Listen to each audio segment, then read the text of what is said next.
Good morning সবাইকে। আজকে আবার এক নতুন রেসিপি নিয়ে আসলাম। এই দেখুন, দেখতেই পাচ্ছেন এখানটায় আছে পালং শাক, আর এখানে আছে ঠান্ডার দিনের আজকাল নতুন নতুন সবজি বেরিয়েছে, শিম, এদিকে বড়ি আছে, বেগুন আছে। আর আমরা বানাবো আজকে পালং শাক শোল মাছের মাথা দিয়ে ঘন্ট। তো এখানে আপনি দেখতেই পাচ্ছেন কি কি আছে রেসিপিতে। পালং শাক রয়েছে, এখানে আছে আপনার বেগুন কেটে রেখেছি, এখানে শিম, আলু ছোট ছোট করে কেটে রাখা, বড়ি কয়েকটা লাগবে, কাঁচা লঙ্কা ছিঁড়ে দেবেন, আর রইল এখানটায় শোল মাছের মাথা হলুদ লবণ দিয়ে মেখে রেখেছি। তো আসুন বন্ধুরা, দেখা যাক রান্নাটা কি করে করা হয়।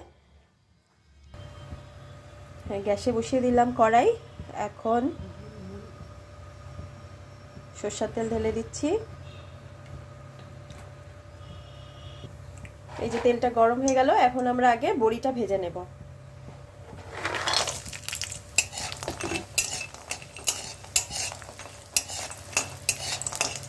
বড়িটা একদম লাল লাল করে ভেজে উঠিয়ে নেব। বড়িটা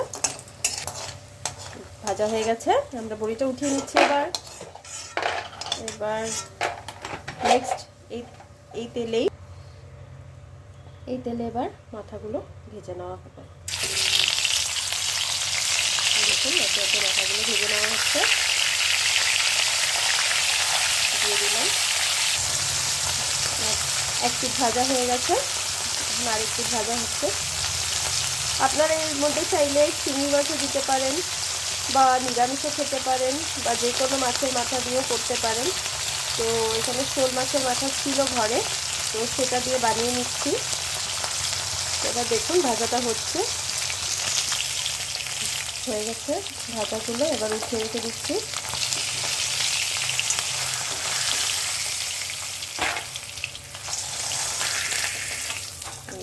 বড়ি আর মাছের মাথাটা ভাজা হয়ে গেছে। এবার এই তেলে বেগুনগুলো দিয়ে দিচ্ছি। বেগুনটা আগে ভেজে নিয়ে উঠিয়ে রাখবো, কারণ যদি বেগুন সব সবজির সাথে দেই তাহলে বেগুনটা আগে গলে যাবে। তো সেদ্ধ হয়ে গেলে পরে বেগুনটা নরম হয়ে যাবে সব কিছুর সাথে। এবার স্বাদ মতো একটু নুন দিয়ে দিলাম, হলুদ গুঁড়ো গেল,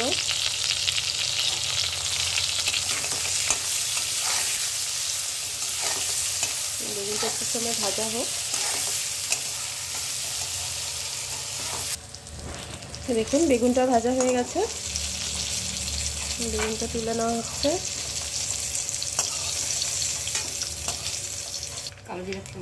এই যে এখন তেলটা গরম হয়ে গেল, এর মধ্যে কালো জিরা ফোড়ন দেওয়া হলো। এখন শিম আলুটা ছেড়ে দিচ্ছি।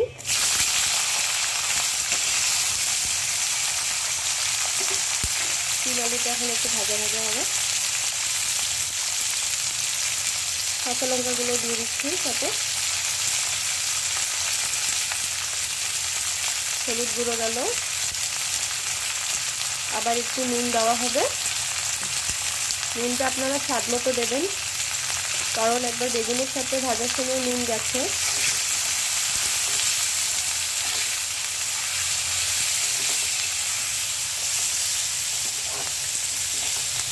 একটু ভাজা ভাজা হোক। মোটামুটি ভাজা ভাজা হয়ে গেছে শিমগুলো। এবার পালং শাকটা দিয়ে দেবো। আপনারা হয়তো দেখেছেন এখানে আর অন্য কোনো মশলা যায়নি, হলুদ লবণ ছাড়া। আপনারা ঠিক এইভাবে বানিয়ে দেখবেন, একদম কম তেলের মধ্যে খুব সুস্বাদু একটা রেসিপি তৈরি হয়।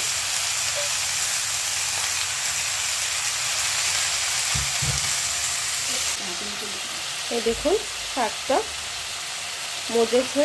এবার এর মধ্যে আমি দিয়ে দিচ্ছি মাথাটা।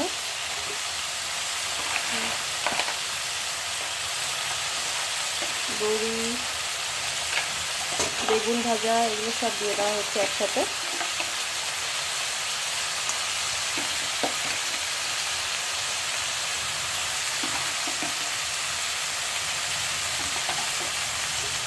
দেখুন এবার এগুলো নিয়ে ভালো মতো সাপলানো হবে।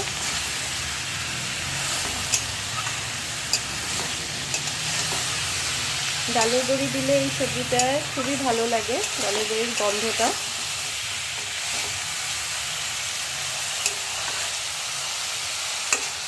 দেখুন কালারটা।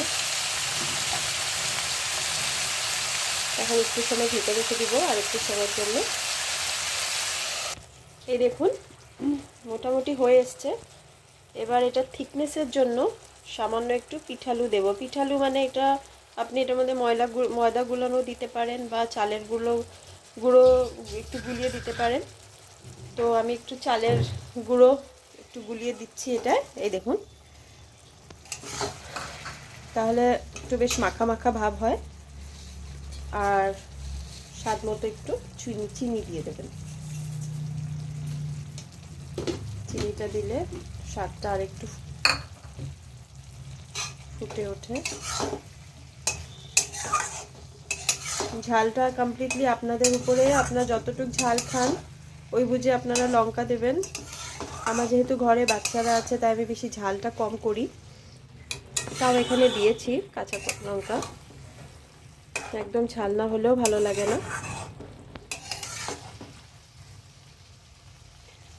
এই দেখুন, এই দেখুন হয়ে গেছে। এখন আমরা গ্যাসটা অফ করে দিচ্ছি। এই দেখুন রেসিপিটা রেডি। এটা হচ্ছে ফাইনাল লুক। যেভাবে বানিয়েছি আপনারা ঠিক এভাবে বানিয়ে দেখবেন ঘরে, খুব ভালো লাগবে, বাচ্চারাও খেতে ভালো পাবে।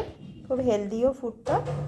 আর আপনাদের যদি ভালো লাগে ভিডিওটা কমেন্ট করবেন, সাবস্ক্রাইব করবেন, আর ভালো থাকবেন সবাই। Thank you.